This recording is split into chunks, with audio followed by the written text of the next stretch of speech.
Chapter 68. The Pen. In the name of Allah, the most gracious, the most merciful. Noon.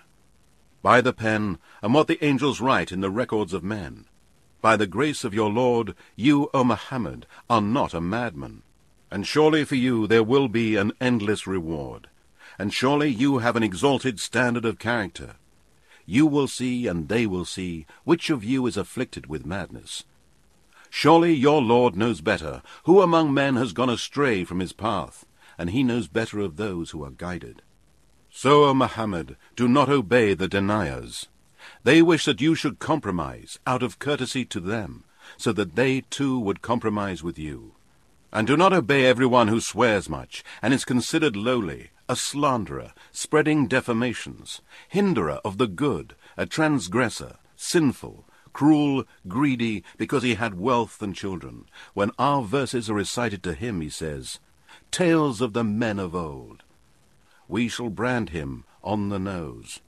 Surely we have tried them as we tried the people of the garden, when they swore to pluck the fruit of the garden in the morning, without saying, "If Allah wills." Then at night there passed by the garden something from your Lord, and swept it away while they were asleep. So the garden became desolate by morning, like a dark barren land in complete ruins. Then they called out to one another as soon as the morning broke, saying, "Go to your tilth in the morning, if you want to gather the fruit." So they departed, conversing in secret low tones, and saying, "No poor man shall enter into it today." And they went in the morning with a strong intention, thinking that they had the power. But when they saw the garden, they said, "Surely we have gone astray." Then they said, "No, indeed we are deprived of the fruit." The best among them said, "Did I not tell you? Why do you not say, 'If Allah wills'?" They said, "Glory to our Lord! Surely we have been wrongdoers." Then they turned one against another with blame. They said, "Woe to us! Surely we were transgressors. We hope that our Lord will give us a better garden than this in exchange. Truly we turn to our Lord in repentance." Such is the punishment in this life, but truly the punishment of the hereafter is greater, if they but knew. Surely for the pious and righteous are gardens of delight in paradise with their Lord. Would we then treat the submitting Muslims like the criminals, polytheists, and disbelievers? What is the matter with you? How do you judge? Or do you have a book from which you learn, that you shall have all that you choose?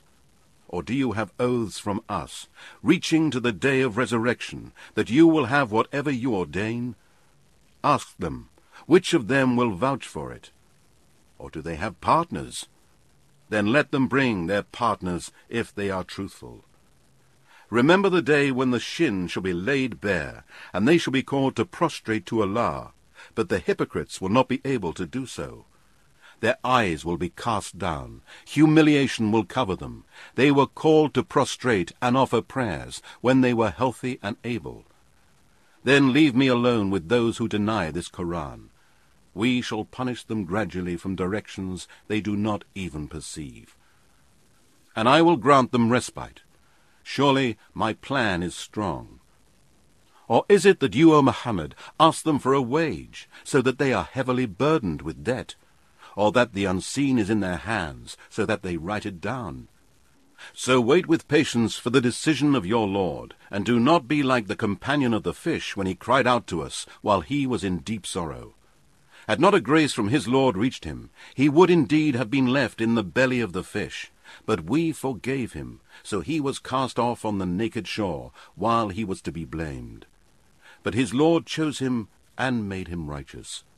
And surely those who disbelieve would almost make you trip with their eyes through hatred when they hear the reminder, and they say, "Surely he, Muhammad, is a madman."